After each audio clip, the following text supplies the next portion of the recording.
So I picked up this classic Doctor Strange because I figured why not. I quite like Steven, but this head sculpt, it doesn't really scream Doctor Strange to me. When I think of Doctor Strange, I think of like a longer face, slightly more thinner, and more defined cheekbones, and kind of more like Vincent Price looking. And this, I don't really know what they were doing. Like the hair sculpt is great, but yeah, it's pretty much, this here is pretty much what I think of when I think of Doctor Strange. So this is the classic Toy Biz figure, and the sculpting is kind of what Toy Biz used to do, where when they sculpt wrinkles, it kind of ends up looking like a really used trash bag, and it's all just a bit much. So I figured I would try to do a head swap, but first, just because I feel like this is a kind of rarish opportunity, I will change the cape like... Oh, this doesn't even work because the head is too big and I don't want to scratch the paint too much. Maybe if I... Nah, whatever.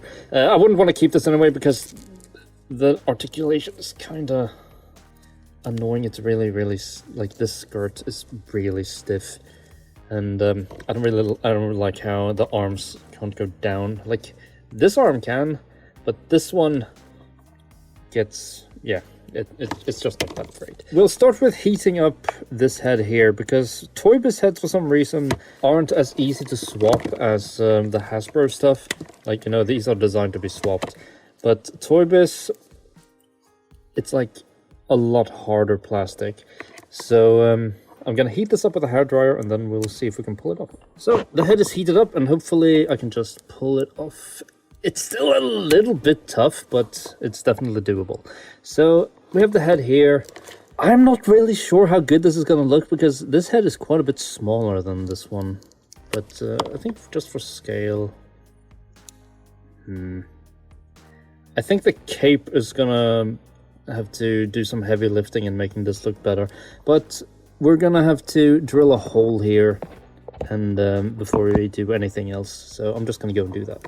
So in the end, a straight drill hole didn't really work because this type of plastic just didn't really take the drill very well. It's far too rigid, and I felt like every time I was holding it, my hand was just gonna, like, my fingers were just gonna like spin out of control. So I hollowed it out with a rotary tool instead, and it's on there like decently, but I'd like a little bit of a snugger fit, more like it's made for it kinda. So I'm gonna use my glue gun, and I'm going to kind of make like a perfect like socket for this head. And starting off, we're gonna cover this in plastic like so, and then we're gonna take this glue gun, we're gonna fill up the head with glue, and then we're really quickly going to shove the head down onto this plastic. And you don't really need too much glue, just like a little bit like so, and then boom. And because of the plastic, the glue will not set, so it's like stuck on the actual neck. And yeah, now we just wait. As you can see here, the head has been filled up with glue, and a nice little click, nice little pop. It's good. So now we're gonna repaint the head because this is quite drastically different from the neck.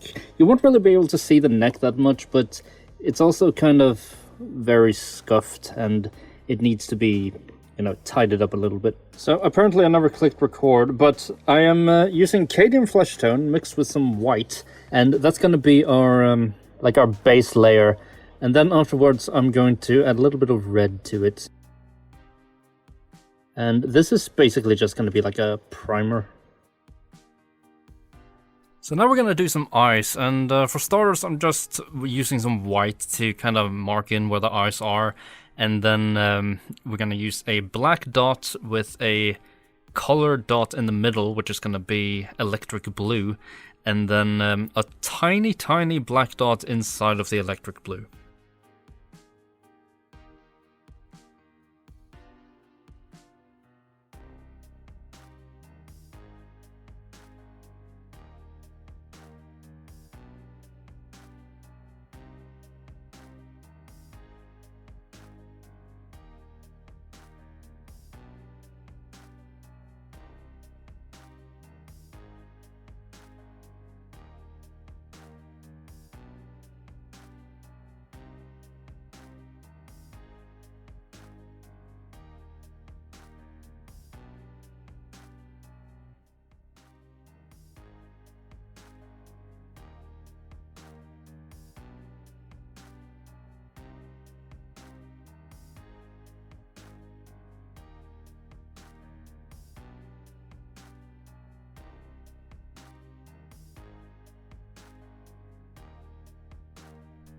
And now we're going to tidy up the hair, and for that I'm just using some Vallejo dark brown and some Vallejo light grey for the temples.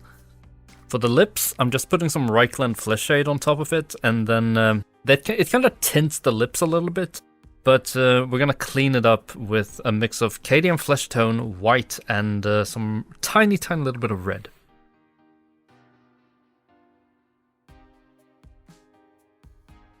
So here is Stephen completed, and I'd say this is a much better head than this original one. I don't know what it is about it, it doesn't scream Doctor Strange to me as much as this one does. This is just pure classic Doctor Strange.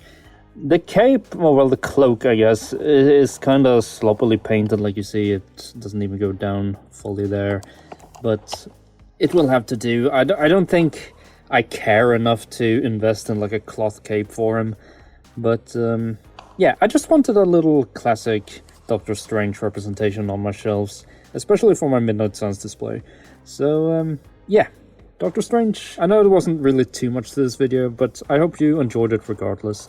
And at least you get to see what a head swap with an old Toy Biz figure would look like. So thank you for watching, and hope you enjoyed. When it comes to sword and sorcery, sorcery always wins out. You are but a minor annoyance to the Sorcerer Supreme.